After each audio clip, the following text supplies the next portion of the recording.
దీన్ని మనం union government అంటాం, లేదా కేంద్ర కార్యనిర్వాహక శాఖ లేదా యూనియన్ ఎగ్జిక్యూటివ్ బ్రాంచ్ అనేటటువంటి పేరుతో కూడా పిలవడానికి అవకాశాలు ఖచ్చితంగా ఉన్నాయి. ఎస్పెషల్లీ మనకు ఉన్నటువంటి అనేక విభాగాల్లో, అంటే ప్రస్తుతానికి మన భారత రాజ్యాంగంలో ఉన్నటువంటి మొత్తం విభాగాల సంఖ్య 25 అంటాం. ఉన్నటువంటి 25 విభాగాల్లో అత్యంత పెద్ద విభాగం పేరే 5వ విభాగం. కాబట్టి ఈ విభాగం గురించి, ఈ టాపిక్ గురించి, అంటే కేంద్ర ప్రభుత్వానికి సంబంధించినటువంటి టాపిక్ గురించి తప్పనిసరిగా మీకు బిట్స్ రావడానికి అవకాశాలు ఖచ్చితంగా ఉంటాయి. కాబట్టి ఈ క్లాస్ని చాలా నీట్గా, క్షుణ్ణంగా అర్థం చేసుకుని వినడానికి ప్రయత్నిస్తూ ఉండండి. ఓకే, కేంద్ర ప్రభుత్వం, దీన్ని మనం ఏమని చెప్పుకున్నాం, కేంద్ర కార్యనిర్వాహక శాఖ అనేటటువంటి పేరుతో కూడా పిలవచ్చు. అయితే మన భారత రాజ్యాంగంలోని 5వ విభాగంలో 52 నుంచి 78 వరకు ఉన్నటువంటి అధికరణలు కేంద్ర కార్యనిర్వాహక శాఖకు సంబంధించిన అన్ని అంశాలను గురించి మనకి స్పష్టంగా వివరించడానికి అవకాశం ఉంది.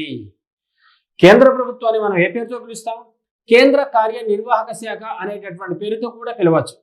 అయితే ఈ కేంద్ర కార్యనిర్వాహక శాఖకు సంబంధించినటువంటి అంశాలను గురించి భారత రాజ్యాంగంలోని 5వ విభాగంలో 52 నుంచి 78 వరకు ఉన్నటువంటి అధికరణలు కేంద్ర కార్యనిర్వాహక శాఖకు సంబంధించిన అన్ని అంశాలను గురించి స్పష్టంగా వివరించడానికి అవకాశం ఉంది.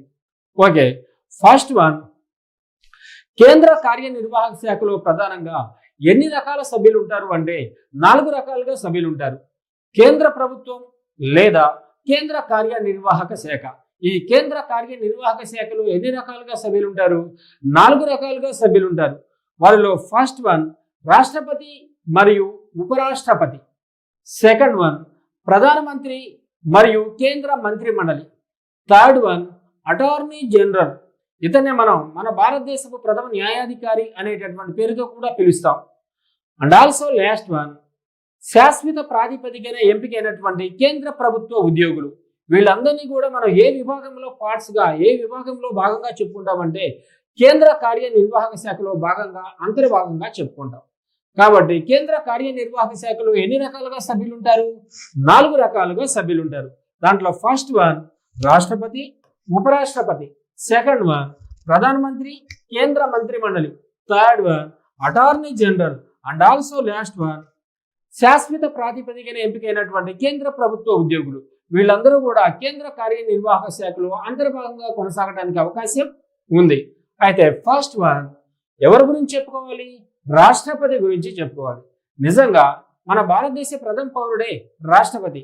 మన దేశానికి సంబంధించినటువంటి అన్ని రకాల కార్యనిర్వహణ అధికారాలు కేవలం రాష్ట్రపతి పేరు మీదనే కొనసాగుతాయి. అయినప్పటికీ ఉన్నటువంటి ఏ ఒక్క అధికారాన్ని కూడా తనంతట తాను నిజంగా వాస్తవంగా చెలాయించడానికి అవకాశం ఏమాత్రం కూడా లేదు. కాబట్టి మన భారతదేశంలో ఉన్నటువంటి రాజ్యాధిపతిని లేదా రాష్ట్రపతిని మనం నామమాత్రపు కార్యనిర్వహణాధికారి అనేటటువంటి పేరుతో మాత్రమే పిలుస్తాం. ఎందుకనగా మనం పార్లమెంటరీ తరహా ప్రభుత్వ విధానాన్ని కొనసాగించుకుంటూ ఉన్నాం. పార్లమెంటరీ తరహా ప్రభుత్వ విధానం అంటే ఏంటి, శాసన కార్యనిర్వాహక శాఖల మధ్య సన్నిహిత సంబంధం, దగ్గరి సంబంధం ఉన్నట్లయితే అటువంటి ప్రభుత్వాన్ని పార్లమెంటరీ ప్రభుత్వం అంటాం. ఈ పార్లమెంటరీ ప్రభుత్వం అనేటటువంటి అంశాన్ని మనం ఏ దేశ రాజ్యాంగం నుండి స్వీకరించడం జరిగింది అంటే బ్రిటన్ రాజ్యాంగం నుండి స్వీకరించడం జరిగింది. అంటే పేరుకు మాత్రమే అన్ని రకాల అధికారాలు ఉంటాయి, కానీ ఉన్నటువంటి ఏ ఒక్క అధికారాన్ని కూడా నిజంగా చెలాయించడానికి అవకాశం ఏమాత్రం కూడా లేదు. బెస్ట్ ఎగ్జాంపుల్ మన భారతదేశంలో రాష్ట్రపతి, అలానే బ్రిటన్లో రాజు లేదా రాణి. అంటే పేరుకు మాత్రమే అన్ని రకాల అధికారాలు వారి పేరు మీద కొనసాగుతూ ఉంటాయి. ఉన్నటువంటి ఏ ఒక్క అధికారాన్ని కూడా నిజంగా చెలాయించడానికి అవకాశం ఏమాత్రం కూడా లేదు. అయితే మనం పార్లమెంటరీ తరహా ప్రభుత్వ విధానాన్ని కొనసాగిస్తున్నాం అని చెప్పుకోవడం జరిగింది. అయితే పార్లమెంటరీ తరహా ప్రభుత్వ విధానంలో తప్పనిసరిగా ఎన్ని రకాల కార్యనిర్వాహక వర్గాలు ఉంటాయి అంటే 2 రకాల కార్యనిర్వాహక వర్గాలు ఉంటాయి. ఒకదానిని నామినల్ ఎగ్జిక్యూటివ్ హెడ్ అంటాం, అంటే నామమాత్రపు కార్యనిర్వహణాధికారి. రెండో దాన్ని రియల్ ఎగ్జిక్యూటివ్ హెడ్, వాస్తవ కార్యనిర్వహణాధికారి. నామమాత్రపు కార్యనిర్వహణాధికారి అంటే పేరుకు మాత్రమే అన్ని రకాల అధికారాలు ఉంటాయి, కానీ ఉన్నటువంటి ఏ ఒక్క అధికారాన్ని నిజంగా వాస్తవంగా చెలాయించడానికి అవకాశం ఏమాత్రం కూడా లేదు. దానికి మంచి ఎగ్జాంపుల్ మన భారతదేశ రాష్ట్రపతి, అలానే బ్రిటన్ రాజు లేదా రాణిలను మంచి ఉదాహరణలుగా చెప్పుకుంటాం. అలానే సెకండ్ వన్ వాస్తవ కార్యనిర్వహణాధికారి. దేశానికి సంబంధించినటువంటి అధికారాలు నిజంగా వాస్తవంగా ఎవరైతే చెలాయిస్తూ ఉంటారో అటువంటి కార్యనిర్వాహక వర్గాన్ని వాస్తవ కార్యనిర్వాహక వర్గం అంటారు. దీనికి మంచి ఎగ్జాంపుల్ మన భారతదేశ ప్రధానమంత్రి, అమెరికా అధ్యక్షుడు. అంటే దేశానికి సంబంధించినటువంటి అధికారాలు మొత్తం కూడా వారి పేరు మీదనే కొనసాగుతూ ఉంటాయి. అంటే నిజంగా చెలాయించడానికి అవకాశం ఉన్నటువంటి అంశం. ఓకే, ఫస్ట్ 52వ అధికరణం అన్నాను. 52వ అధికరణం, మన భారతదేశానికి ఒక రాష్ట్రపతి ఉంటాడు. 52వ అధికరణం, మన భారతదేశానికి ఒక అభ్యర్థి రాష్ట్రపతిగా ఉంటాడు. ఒక అభ్యర్థి రాష్ట్రపతిగా ఉంటాడు. అతనే మనం రాజ్యాధిపతి అనేటటువంటి పేరుతో కూడా పిలవడానికి అవకాశం ఉంది. అయితే మన భారతదేశంలో ఉన్నటువంటి రాష్ట్రపతి తనకు సంబంధించినటువంటి అధికారాలను నిజంగా వాస్తవంగా చెలాయించడానికి అవకాశం ఏమాత్రం కూడా లేదు. కాబట్టి ఇతను మనం నామమాత్రపు కార్యనిర్వహణాధికారి అనేటటువంటి పేరుతో మాత్రమే పిలవటానికి అవకాశాలు ఉంటాయి. కాబట్టి 52వ అధికరణం ప్రకారం మన భారతదేశానికి ఒక అభ్యర్థి రాష్ట్రపతిగా ఉంటాడు లేదా రాష్ట్రపతిగా పనిచేస్తూ ఉంటాడు. సెకండ్ వన్, 53వ అధికరణం, దేశానికి సంబంధించినటువంటి అన్ని రకాల కార్యనిర్వహణాధికారాలు 53వ అధికరణం ప్రకారం భారత రాష్ట్రపతి పేరు మీదనే కొనసాగుతాయి. ఇలా రాజ్యాంగం ద్వారా తనకు లభించబడినటువంటి అధికారాలను రాష్ట్రపతి తనంతట తాను గాని లేదా తన క్రింది అధికారుల ద్వారా గాని నిర్వర్తించాలి. ఇక్కడ క్రింది అధికారులు అనగా ఎవరు? ప్రధానమంత్రి మరియు కేంద్ర మంత్రిమండలి సభ్యులను క్రింది అధికారులుగా పరిగణించాలి అనేటటువంటి అంశాన్ని సుప్రీంకోర్టు స్పష్టమైనటువంటి తీర్పునివ్వడం ద్వారా మనకు తెలియచేయడం కూడా జరిగింది. అంటే 53వ అధికరణం ద్వారా ఇలా తనకు సంబంధించినటువంటి అన్ని రకాల అధికారాలను రాష్ట్రపతి అభ్యర్థి తనంతట తాను గాని లేదా తన క్రింది అధికారుల ద్వారా గాని చెలాయించాలి. క్రింది అధికారులు అంటే ఎవరిని పరిగణించాలి? భారత ప్రధానమంత్రి మరియు కేంద్ర మంత్రి మండలి సభ్యులను క్రింది అధికారులుగా పరిగణించాలి అనేటటువంటి అంశాన్ని సుప్రీంకోర్టు స్పష్టమైనటువంటి తీర్పు ద్వారా మనకు తెలియచేయడం కూడా జరిగింది. అయితే దేశానికి సంబంధించినటువంటి అధికారాలన్నీ కూడా రాష్ట్రపతి పేరు మీదనే కొనసాగాలి. ఓకే, ఈ అంశాన్ని మనం ఏ దేశ రాజ్యాంగం నుండి స్వీకరించడం జరిగింది అంటే అమెరికా రాజ్యాంగం నుండి స్వీకరించడం జరిగింది. ఎక్కడి నుంచి? అమెరికా రాజ్యాంగం నుండి స్వీకరించడం జరిగింది. ఏం చెప్పుకున్నాం ఇక్కడ మనం? 53వ అధికరణం. 53వ అధికరణం ప్రకారం మన భారతదేశానికి సంబంధించినటువంటి అన్ని రకాల కార్యనిర్వహణ అధికారాలు రాష్ట్రపతి పేరు మీదనే కొనసాగాలి. కాబట్టి దేశానికి సంబంధించినటువంటి అన్ని రకాల అధికారాలు రాష్ట్రపతి పేరు మీదనే లేదా అధ్యక్షుడి పేరు మీదనే కొనసాగాలి అనేటటువంటి అంశాన్ని మనం ఏ దేశ రాజ్యాంగం నుండి స్వీకరించడం జరిగింది అంటే అమెరికా రాజ్యాంగం నుండి స్వీకరించడం జరిగింది. నోట్, 53వ అధికరణం ప్రకారం దేశానికి సంబంధించినటువంటి కార్యనిర్వహణ అధికారాలను కూడా కేవలం రాష్ట్రపతి పేరు మీదనే కొనసాగినప్పటికీ దేశానికి సంబంధించినటువంటి నిజమైనటువంటి అధికారాలను వాస్తవంగా చెలాయించేది మాత్రం ప్రధానమంత్రి మరియు కేంద్ర మంత్రి మండలి సభ్యులే. అంటే ప్రధానమంత్రి మరియు కేంద్ర మంత్రి మండలి ఇచ్చినటువంటి సలహాలకు బద్దుడై మాత్రమే భారత రాష్ట్రపతి పనిచేయాలి. కానీ తనకి ఇష్టం వచ్చినటువంటి రీతిలో దేశానికి సంబంధించినటువంటి అధికారాలను చెలాయించడానికి అవకాశం ఏమాత్రం కూడా లేదు. కాబట్టే భారత రాష్ట్రపతిని ఏమంటున్నాం? నామమాత్రపు కార్యనిర్వహణాధికారిగా పేర్కొంటున్నాం. ఏంటి? నామమాత్రపు కార్యనిర్వహణాధికారి అంటే పేరుకు మాత్రమే అధికారాలు ఉంటాయి, కానీ ఉన్నటువంటి అధికారాలను నిజంగా వాస్తవంగా చెలాయించడానికి అవకాశాలు ఏమాత్రం కూడా లేవు. కాబట్టి ఓకే, నెక్స్ట్ 54వ అధికరణం, భారత రాష్ట్రపతిని ఎన్నుకునేటటువంటి ఎన్నిక గణాన్ని లేదా నియోజక గణాన్ని గురించి వివరించే ప్రత్యేకమైనటువంటి విభాగమే 54వ అధికరణం. అంటే భారత రాష్ట్రపతిని ఎన్నుకునేటటువంటి ఓటర్లను మనం ఏ పేరుతో పిలుస్తాము అంటే ఎలక్టోరల్ కాలేజీ సభ్యులు లేదా ఎన్నికల గణ సభ్యులు లేదా నియోజక గణ సభ్యులు అనేటటువంటి పేరుతో పిలుస్తాం. కాబట్టి భారత రాష్ట్రపతిని ఎన్నుకునే ఓటర్లను గురించి వివరించే ప్రత్యేకమైనటువంటి ఆర్టికల్ ఏది అంటే 54వ అధికరణం. దీని ప్రకారం చూడండి, రాష్ట్రపతిని ఎన్నుకునేటటువంటి ఓటర్లను మనం ఏ పేరుతో పిలుస్తున్నాం? ఎలక్టోరల్ కాలేజీ సభ్యులు అంటాం, లేదా నియోజక గణ సభ్యులు అంటాం, లేదా ఎన్నికల గణ సభ్యులు అనేటటువంటి పేరుతో పిలుస్తాం. అయితే ఈ ఎలక్టోరల్ కాలేజీలో లేదా ఈ నియోజక గణంలో ఎన్ని రకాల సభ్యులు ఉంటారు అంటే 3 రకాలుగా సభ్యులు ఉంటారు. అంటే భారత రాష్ట్రపతిని ఎన్నుకునేటటువంటి ఎలక్టోరల్ కాలేజీలో ఎన్ని రకాల సభ్యులు ఉంటారు? 3 రకాల సభ్యులు ఉంటారు. దాంట్లో ఫస్ట్ వన్, భారత పార్లమెంటులో ఉన్నటువంటి ఉభయ సభలకు ఎన్నికైన సభ్యులు. ఎన్నికైన అనేది స్పెసిఫిక్ గా చెప్తున్నాను, పార్లమెంటులోని ఉభయ సభలకు ఎన్నికైన సభ్యులు. సెకండ్ వన్, రాష్ట్ర విధాన సభలకు ఎన్నికైన సభ్యులు, అలానే కేంద్ర పాలిత ప్రాంతాలైనటువంటి ఢిల్లీ, పాండిచేరి విధాన సభలకు ఎన్నికైన సభ్యులు. కాబట్టి ఈ ఎలక్టోరల్ కాలేజీలో ఎన్ని రకాల సభ్యులు ఉంటారు అంటే 3 రకాల సభ్యులు ఉంటారు. పార్లమెంటు ఉభయ సభలకు ఎన్నికైన సభ్యులు, అలానే రాష్ట్ర విధాన సభలకు ఎన్నికైన సభ్యులు, అలానే ఢిల్లీ, పాండిచేరి విధాన సభలకు ఎన్నికైన సభ్యులు. ఓకేనా? వీళ్ళని మనం ఏ సభ్యులుగా పేర్కొంటాం? ఎలక్టోరల్ కాలేజీ సభ్యులు లేదా ఎన్నికల గణ సభ్యులు అనేటటువంటి పేరుతో మాత్రమే పిలుస్తాం. నెక్స్ట్ అయితే ఢిల్లీ, పాండిచేరి విధాన సభ సభ్యులు అంటే ఢిల్లీ, పాండిచేరికి మనం ప్రత్యేకమైనటువంటి విధాన సభను ఏర్పాటు చేయడం జరిగింది.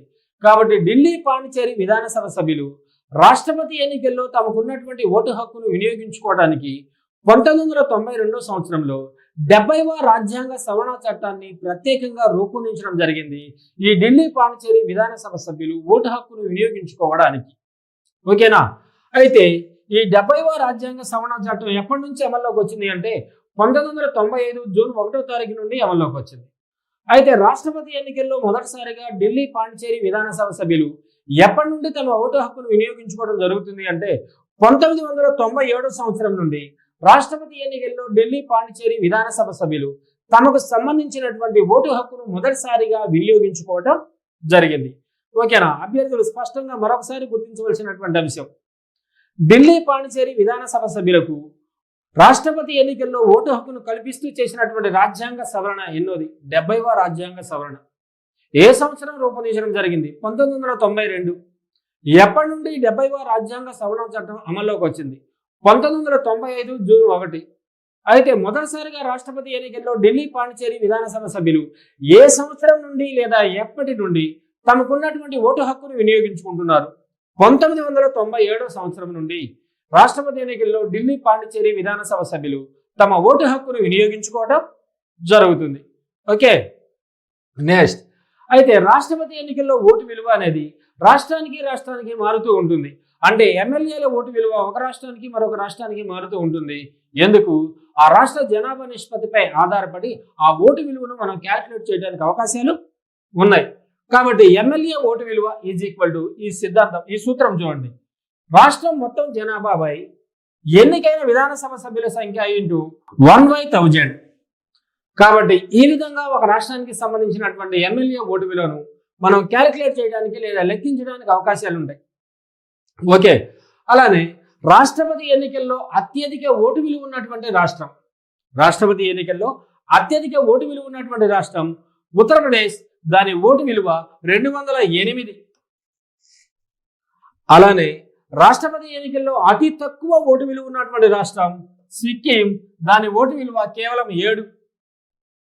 అలానే రాష్ట్రపతి ఎన్నికల్లో సమైక్య ఆంధ్రప్రదేశ్ ఓటు విలువ అంటే విభజన కాకముందు ఆంధ్రప్రదేశ్ ఓటు విలువ 148. అభ్యర్థులు గుర్తుంచుకోవాల్సినటువంటి ఇప్పుడు ప్రస్తుత ఆంధ్రప్రదేశ్ ఓటు విలువ అంటే రీసెంట్ గా మన జరిగినటువంటి రామ్నాథ్ కోవింద్ ఎన్నికల్లో ప్రస్తుత ఆంధ్రప్రదేశ్ ఓటు విలువ 159. అలానే ప్రస్తుత తెలంగాణ ఓటు విలువ 132. తెలంగాణ ఓటు విలువ 132. అయితే ఈ ఓటు విలువ అనేది అంటే ఎమ్మెల్యేల ఓటు విలువ అనేది రాష్ట్రానికి మారుతూ ఉంటుంది. దానికి ఎగ్జాంపుల్స్ కూడా చూడండి. ఉత్తరప్రదేశ్ ఓటు విలువ 208, సిక్కిం ఓటు విలువ 7, సమైక్య ఆంధ్రప్రదేశ్ ఓటు విలువ 148, అలానే ప్రస్తుత ఆంధ్రప్రదేశ్ ఓటు విలువ 159, అలానే ప్రస్తుత తెలంగాణ రాష్ట్ర ఓటు విలువ 132. కాబట్టి ఈ ఎమ్మెల్యేల ఓటు విలువ అనేది రాష్ట్రానికి మారుతూ ఉంటుంది. అంటే ఆ రాష్ట్రంలో ఉన్నటువంటి జనాభా నిష్పత్తిపై ఆధారపడి ఆ ఓటు విలువను లెక్కించడానికి అవకాశం ఉంది. ఓకే, అలానే దేశవ్యాప్తంగా ఎన్నికైనటువంటి మొత్తం ఎమ్మెల్యేల సంఖ్య, మన భారతదేశ వ్యాప్తంగా ఎన్నికైనటువంటి మొత్తం ఎమ్మెల్యేల సంఖ్య 4120 మంది. భారతదేశ వ్యాప్తంగా ఎన్నికైనటువంటి మొత్తం ఎమ్మెల్యేల సంఖ్య ఎంత అంటే 4120 మంది. ఈ ఎమ్మెల్యేల మొత్తం ఓటు విలువ 5,49,474. 5,49,474 ఈ ఎమ్మెల్యేల మొత్తం ఓటు విలువ. నెక్స్ట్ ఎమ్మెల్యేల ఓటు విలువ ఏమన్నాం? రాష్ట్రానికి మారుతూ ఉంటుంది. అంటే ఒక రాష్ట్రం యొక్క ఓటు విలువ మరొక రాష్ట్రం యొక్క ఓటు విలువతో సరితూడడానికి అవకాశం ఏమాత్రం కూడా లేదు. ఈ ఎమ్మెల్యేల ఓటు విలువ అనేది రాష్ట్రానికి చేంజ్ అవుతూ ఉంటుంది. అలానే దేశవ్యాప్తంగా ఎన్నికైనటువంటి మొత్తం ఎంపీల సంఖ్య ఎంపీల సంఖ్య అన్నాను, ఎన్నికైనా అన్నాను. అది కూడా నామినేటెడ్ సభ్యులను ఇక్కడ పరిగణలోకి తీసుకోవడానికి అవకాశం ఏమాత్రం కూడా లేదు. కాబట్టి పార్లమెంటు ఉభయ సభలకు ఎన్నికైనటువంటి మొత్తం ఎంపీల సంఖ్య 776 దేశవ్యాప్తంగా. అలానే ఒక ఎంపీ ఓటు విలువ 709. అలానే మొత్తం ఎంపీల ఓటు విలువ 5,49,408. 5,49,408. ఓకేనా? కాబట్టి ఎమ్మెల్యేల ఓటు విలువతో పాటుగా ఎంపీల ఓటు విలువ కూడా ఎంపీల ఓటు విలువ కూడా దేశవ్యాప్తంగా దాదాపుగా సమానంగా ఉంది. కాబట్టి దీన్ని మనం ప్రిన్సిపల్ ఆఫ్ పారిటీ అంటాం, లేదా సామీప్యతా సూత్రం అంటాం, లేదా ఏకరూపతా సూత్రం అనేటటువంటి పేరుతో పిలవడం జరుగుతుంది. నెక్స్ట్ 55వ అధికరణం రాష్ట్రపతిని ఎన్నుకునే విధానాన్ని గురించి తెలియజేస్తుంది. రాష్ట్రపతిని ఏ విధంగా ఎన్నుకుంటాము అనేటటువంటి అంశాన్ని గురించి వివరించే ప్రత్యేకమైనటువంటి ఆర్టికల్ 55వ అధికరణం. భారత రాష్ట్రపతిని మనం ఏ విధంగా ఎన్నుకుంటాం? నైష్పత్తిక ప్రాతినిధ్య పద్ధతిలో ఉన్న ఒక ఓటు బదలాయింపు సూత్రం ప్రకారం పరోక్షంగా ఎన్నుకోవడం జరుగుతుంది భారత రాష్ట్రపతిని. ఈ అంశాన్ని మనం ఏ దేశ రాజ్యాంగం నుండి స్వీకరించడం జరిగింది అంటే ఏ అంశం? నైష్పత్తిక ప్రాతినిధ్య పద్ధతి అనేటటువంటి అంశాన్ని మనం ఏ దేశ రాజ్యాంగం నుండి స్వీకరించడం జరిగింది అంటే ఐర్లాండ్ లేదా ఐరిష్ రాజ్యాంగం నుండి స్వీకరించడం జరిగింది. భారత రాష్ట్రపతిని నైష్పత్తిక ప్రాతినిధ్య పద్ధతిలో ఉన్న ఒక ఓటు బదలాయింపు సూత్రం ప్రకారం పరోక్షంగా ఎన్నుకోవడం జరుగుతుంది. ఈ నైష్పత్తిక ప్రాతినిధ్య పద్ధతి అనేటటువంటి అంశాన్ని ఏ దేశ రాజ్యాంగం నుండి స్వీకరించడం జరిగింది అంటే ఐర్లాండ్ లేదా ఐరిష్ రాజ్యాంగం నుండి స్వీకరించడం జరిగింది. అయితే ఈ నైష్పత్తిక ప్రాతినిధ్య పద్ధతిలో ఉన్న కొన్ని ముఖ్యమైనటువంటి అంశాలు: ఫస్ట్ వన్, ప్రాధాన్యతా క్రమాన్ని గుర్తించడం. సెకండ్ వన్, కోటా. థర్డ్ వన్, ఓటు బదలాయింపు. ఫోర్త్ వన్, తొలగింపు.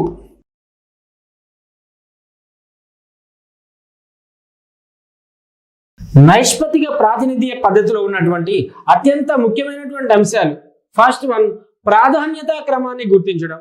సెకండ్ వన్, కోటా. థర్డ్ వన్, ఓటు బదలాయింపు. ఫోర్త్ వన్, తొలగింపు అన్నాం. ఫస్ట్ వన్, ప్రాధాన్యతా క్రమాన్ని గుర్తించడం అంటున్నాను. భారత రాష్ట్రపతిగా ఎంతమంది అభ్యర్థులు అయితే ఎన్నికల్లో పోటీ చేస్తుంటారో అంతమంది అభ్యర్థులు కూడా ఓటు హక్కును వినియోగించుకునేటటువంటి ఎలక్టోరల్ కాలేజీ సభ్యుడు తనకున్నటువంటి ప్రాధాన్యత క్రమాన్ని తప్పనిసరిగా గుర్తించాలి. ఓకేనా?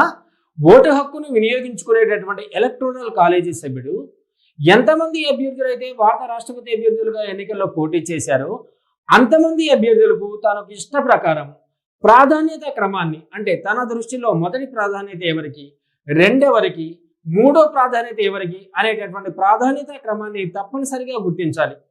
2, 3 ప్రాధాన్యత క్రమాలను గుర్తించినా గుర్తించకపోయినా తప్పనిసరిగా మొదటి ప్రాధాన్యతను మాత్రం గుర్తించవలసినటువంటి అవసరం ఎంతైనా ఉంది అనేటటువంటి అంశాన్ని అభ్యర్థులు స్పష్టంగా గుర్తించాలి. అంటే మొదటి ప్రాధాన్యతను మాత్రం తప్పనిసరిగా గుర్తించాలి లేదా ఐడెంటిఫై చేయాలి. 2, 3 ప్రాధాన్యతలను గుర్తించవచ్చు, గుర్తించకపోవచ్చు. ఓకే, ఇక్కడ సెకండ్ వన్ కోటా అంటున్నాను. కోటా అనగా నిర్ణయించబడిన ఓట్ల సంఖ్య అని అర్థం. నిర్ణయించబడిన ఓట్ల సంఖ్య అని అర్థం. అంటే నిర్ణయించబడినటువంటి ఓట్ల సంఖ్య అంటే ఏంటి? ఎలక్టోరల్ కాలేజీలో ఉన్నటువంటి సభ్యులు సగానికంటే ఎక్కువ ఓట్లు వచ్చినటువంటి అభ్యర్థిని మాత్రమే గెలవటానికి అవకాశం ఉంటుంది. అంటే సగానికంటే తక్కువ ఓట్లు వచ్చినటువంటి అభ్యర్థిని మనం గెలిచినట్లుగా ప్రకటించడానికి అవకాశం ఏమాత్రం కూడా లేదు. కాబట్టి కోటా అంటే ఏంటి? నిర్ణయించబడినటువంటి ఓట్ల సంఖ్య అంటే సగానికంటే ఎక్కువ ఓట్లు అని అర్థం. ఓకేనా? ఆ తర్వాత ఓటు బదలాయింపు పద్ధతి అన్నాను. మొదటి ప్రాధాన్యతలోనే ఏ అభ్యర్థికి గెలిచేటటువంటి ఓట్లు కనుక రాకపోయినట్లయితే గెలవటానికి అవకాశం లేనటువంటి అభ్యర్థికి సంబంధించినటువంటి ఓట్లను గెలిచే అభ్యర్థికి బదిలీ చేయడం జరుగుతుంది. దీన్ని మనం ఓటు బదలాయింపు పద్ధతి. లాస్ట్ వన్, గెలవటానికి అవకాశం లేనటువంటి అభ్యర్థికి సంబంధించినటువంటి ఓట్ల మొత్తాన్ని కూడా పూర్తిగా తొలగించడం జరుగుతుంది. దీన్ని మనం నైష్పత్తిక ప్రాతినిధ్య పద్ధతిలో ఉన్నటువంటి ఒక ఓటు బదలాయింపు పద్ధతి ప్రకారం పరోక్షంగా ఎన్నుకోవడం జరుగుతుంది భారత రాష్ట్రపతిని అని మనం చెప్పుకోవడం జరిగింది. ఇంకా క్లియర్గా అర్థం అవ్వాలంటే మొత్తం ఓటర్ల సంఖ్య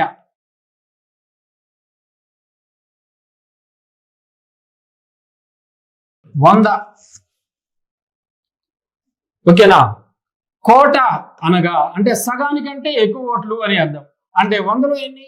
51 ఓట్లు వచ్చినటువంటి అభ్యర్థి. కానీ భారత రాష్ట్రపతి అభ్యర్థులుగా ముగ్గురు పోటీ చేశారు. 1 A, 2 B, 3 C. Okay, ABC. ఏకి ఉన్నటువంటి మొత్తం ఓట్లు 30, బికి 15, సికి 45. ఇప్పుడు ఎవరిని కూడా గెలిచినట్లుగా ప్రకటించడానికి అవకాశం ఏమాత్రం కూడా లేదు. ఇప్పుడు గెలిచే అవకాశం ఉన్నటువంటి అభ్యర్థి ఎవరు? సి. అసలు గెలవటానికి అవకాశం లేనటువంటి అభ్యర్థి ఎవరు? బి. ఈ బికి సంబంధించినటువంటి 15 ఓట్లను సికి ట్రాన్స్ఫర్ చేయడం జరుగుతుంది. దీన్ని మనం ఓటు బదలాయింపు పద్ధతి అంటాం. 45 + 15 అంటే 60. కానీ రావాల్సినటువంటి ఓట్ల సంఖ్య 51. కాబట్టి గెలవడానికి అవకాశం లేనటువంటి అభ్యర్థికి సంబంధించినటువంటి ఓట్లను రెండో ప్రాధాన్యత క్రమాన్ని దృష్టిలో పెట్టుకొని గెలిచే అవకాశం ఉన్నటువంటి అభ్యర్థికి బదిలీ చేయడం జరుగుతుంది. దీనినే మనం నైష్పత్తిక ప్రాతినిధ్య పద్ధతిలో ఉన్నటువంటి ఒక ఓటు బదలాయింపు సూత్రం అనేటటువంటి పేరుతో పిలుస్తాం. ఇలా రెండో ప్రాధాన్యత క్రమం ద్వారా రాష్ట్రపతిగా ఎన్నికైనటువంటి అభ్యర్థి ఎవరు అంటే వివి గిరి, వరాహ వెంకటగిరి. ఎప్పుడు? 1969 సంవత్సరంలో. 1969 సంవత్సరంలో.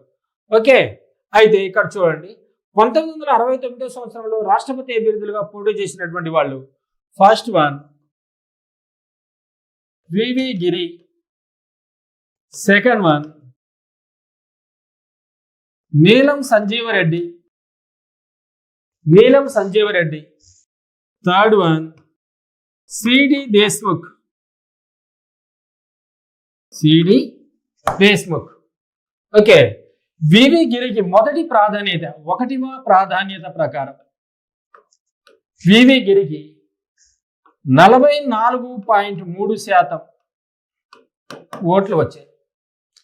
నీలం సంజీవ్ రెడ్డికి 42.2%, సిడి దేశ్ముఖ్కు 13.5%. ఇప్పుడు గెలిచే అవకాశం ఉన్నటువంటి అభ్యర్థి ఎవరు? ఈ ముగ్గురిలో వివి గిరి. ఎందుకు? ఎక్కువ ఓట్లు వచ్చినటువంటి అభ్యర్థి అతనే కాబట్టి ఈ 13.5 ఓట్లను 7.2% వివి గిరికి, అలానే 6.3% నీలం సంజీవ్ రెడ్డికి బదిలీ చేయడం జరిగింది. ఫలితంగా ఇక్కడ వివి గిరిని గెలిచినట్లుగా ప్రకటించడం జరిగింది. కాబట్టి రెండో ప్రాధాన్యత ఓట్లను గుర్తించుకొని లేదా రెండో ప్రాధాన్యత ఓట్ల క్రమంతో గెలిచినటువంటి ఏకైక రాష్ట్రపతి ఎవరు అంటే వివి గిరి, వరాహ వెంకటగిరి. ఎవరికి సంబంధించినటువంటి ఓట్లను వివి గిరికి ట్రాన్స్ఫర్ చేయడం జరిగింది అంటే సిడి దేశ్ముఖ్కు సంబంధించినటువంటి ఓట్లను. సిడి దేశ్ముఖ్ వచ్చినటువంటి మొత్తం ఓట్లు ఎన్ని అంటే 13.5 ఓట్లు వచ్చినాయి. సిడి దేశ్ముఖ్కు వచ్చినటువంటి మొత్తం ఓట్లు ఎన్ని అంటే 13.5 ఓట్లు రావటం జరిగింది. నెక్స్ట్ 56వ అధికరణం రాష్ట్రపతి పదవీ కాలాన్ని గురించి తెలియజేస్తుంది. రాష్ట్రపతిగా ఒక అభ్యర్థి పదవీ ప్రమాణ స్వీకారం చేసిన రోజు నుండి 5 సంవత్సరాల కాలం పాటు పదవిలో కొనసాగటానికి అవకాశాలు ఖచ్చితంగా ఉన్నాయి. 56వ అధికరణం ప్రకారం రాష్ట్రపతిగా ఒక అభ్యర్థి పదవీ ప్రమాణ స్వీకారం చేసిన రోజు మొదలుకొని 5 సంవత్సరాల కాలం పాటు పదవిలో కొనసాగడానికి అవకాశం ఖచ్చితంగా ఉంది. కాబట్టి రాష్ట్రపతి పదవీ కాలాన్ని గురించి వివరించే ప్రత్యేకమైనటువంటి ఆర్టికల్ ఏది అంటే 56వ అధికరణం. అలానే సాధారణంగా 4 సంవత్సరాల 6 నెలల పదవీ కాలం పూర్తయిన తరువాత లేదా 5 సంవత్సరాల పాలనా కాలం పూర్తి కావడానికి 15 రోజుల ముందుగా, సాధారణంగా 4 సంవత్సరాల 6 నెలల పదవీ కాలం పూర్తయిన తరువాత కానీ లేదా 5 సంవత్సరాల పదవీ కాలం పూర్తి కావడానికి కేవలం 15 రోజుల ముందు కానీ నూతన రాష్ట్రపతిగా మరో అభ్యర్థిని తప్పనిసరిగా ఎన్నుకోవాలి. అంటే పదవీ కాలం పూర్తి కాకముందే తప్పనిసరిగా మరో అభ్యర్థిని నూతన రాష్ట్రపతిగా ఎన్నుకోవలసినటువంటి అవసరం ఎంతైనా ఉంది అనేటటువంటి అంశాన్ని అభ్యర్థులు గుర్తించవలసినటువంటి అవసరం ఉంది. అయితే ఒకవేళ అనుకోని అనివార్య కారణాల వల్ల రాష్ట్రపతి ఎన్నిక నిర్వహించలేకపోయినట్లయితే, అంటే నూతన రాష్ట్రపతి ఎన్నిక నిర్వహించలేకపోయినట్లయితే ఇప్పుడు ప్రస్తుతం కొనసాగుతూ ఉన్నటువంటి రాష్ట్రపతి మరో అభ్యర్థి నూతన రాష్ట్రపతిగా ఎన్నిక అయ్యేంత వరకు పదవిలో కొనసాగడానికి అవకాశం ఉంటుంది. దీనినే మనం ఏమంటామంటే ఇంటరెగ్నం అంటాం. దీన్ని మనం ఏ పేరుతో పిలుస్తాం? ఇంటరెగ్నం. సాధారణంగా 5 సంవత్సరాల పదవీ కాలం పూర్తి కాకముందే, అనగా 4 సంవత్సరాల 6 నెలల పదవీ కాలం పూర్తయిన తర్వాత కానీ, లేదా 5 సంవత్సరాల కాల పరిమితిలోపు 15 రోజుల ముందు కానీ మరో అభ్యర్థిని నూతన రాష్ట్రపతిగా ఎన్నిక నిర్వహించాలి. ఒకవేళ అనుకోని అనివార్య కారణాల వల్ల నూతన రాష్ట్రపతి ఎన్నికను నిర్వహించుకోలేనటువంటి సందర్భాలలో ప్రస్తుతం అధికారంలో ఉన్నటువంటి రాష్ట్రపతి మరో అభ్యర్థి నూతన రాష్ట్రపతిగా ఎన్నిక అయ్యేంత వరకు పదవిలో కొనసాగాలి. దీనిని మనం ఏ పేరుతో పిలుస్తాం? ఇంటరెగ్నం అనేటటువంటి పేరుతో పిలవడానికి అవకాశం ఉంది.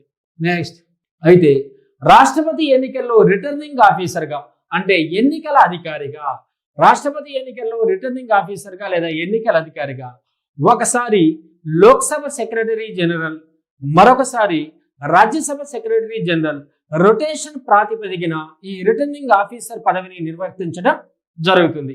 అయితే మొన్న జరిగినటువంటి, అంటే రామ్నాథ్ కోవింద్ ఎన్నికల్లో అప్పటి లోక్సభ సెక్రటరీ జనరల్ అయినటువంటి అనూప్ మిశ్రా, ఎవరు? అనూప్ మిశ్రా రిటర్నింగ్ ఆఫీసర్గా వ్యవహరించడం జరిగింది. ప్రస్తుత లోక్సభ సెక్రటరీ జనరల్ స్నేహలత శ్రీవాత్సవ, అలానే లోక్సభ చరిత్రలోనే మొదటి మహిళా సెక్రటరీ జనరల్ స్నేహలత శ్రీవాత్సవ, అలానే ప్రస్తుత రాజ్యసభ సెక్రటరీ జనరల్ దేశ్ దీపక్ వర్మ. దేశ్ దీపక్ వర్మ. కాబట్టి రాష్ట్రపతి ఎన్నికల్లో ఒకసారి రిటర్నింగ్ ఆఫీసర్గా లోక్సభ సెక్రటరీ జనరల్, మరొకసారి రిటర్నింగ్ ఆఫీసర్గా రాజ్యసభ సెక్రటరీ జనరల్ రొటేషన్ ప్రాతిపదికన నిర్వర్తించడం జరుగుతుంది. అయితే రామ్నాథ్ కోవింద్ ఎన్నికల్లో రిటర్నింగ్ ఆఫీసర్గా వ్యవహరించినటువంటి అభ్యర్థి ఎవరు అంటే అప్పటి లోక్సభ సెక్రటరీ జనరల్ అయినటువంటి అనూప్ మిశ్రా. ప్రస్తుత లోక్సభ సెక్రటరీ జనరల్ స్నేహలత శ్రీవాత్సవ, లోక్సభ మొదటి మహిళా సెక్రటరీ జనరల్ స్నేహలత శ్రీవాత్సవ, అలానే ప్రస్తుత రాజ్యసభ సెక్రటరీ జనరల్ దేశ్ దీపక్ వర్మ. 57వ అధికరణం రాష్ట్రపతి పునర్నియామకాన్ని గురించి తెలియజేస్తుంది. అంటే ఒక అభ్యర్థి రాష్ట్రపతిగా ఎన్నిసార్లైనా పోటీ చేయొచ్చు, ఎన్నిసార్లైనా ఆ పదవిని చేపట్టవచ్చు అనేటటువంటి అంశాన్ని గురించి వివరించే ప్రత్యేకమైనటువంటి ఆర్టికలే 57వ అధికరణం. రాష్ట్రపతిగా ఒక అభ్యర్థి ఎన్నిసార్లైనా పోటీ చేయవచ్చును, ఎన్నిసార్లైనా ఆ పదవిని అలంకరించవచ్చు అనేటటువంటి అంశాన్ని గురించి వివరించే ప్రత్యేకమైనటువంటి ఆర్టికల్ 57వ అధికరణం. అయితే మన భారతదేశ మొదటి రాష్ట్రపతి అయినటువంటి డాక్టర్ బాబు రాజేంద్ర ప్రసాద్ ఈ పదవిని కేవలం 2 సార్లు మాత్రమే చేపట్టడం జరిగింది. అయితే అదే సంప్రదాయాన్ని మనం ఇప్పటికీ కొనసాగిస్తున్నామే కానీ ప్రత్యేకమైనటువంటి రాజ్యాంగ నిబంధన అంటూ ఏది లేదు. కాబట్టి ఒక అభ్యర్థి రాష్ట్రపతి పదవిని ఎన్నిసార్లైనా చేపట్టడానికి అవకాశం ఖచ్చితంగా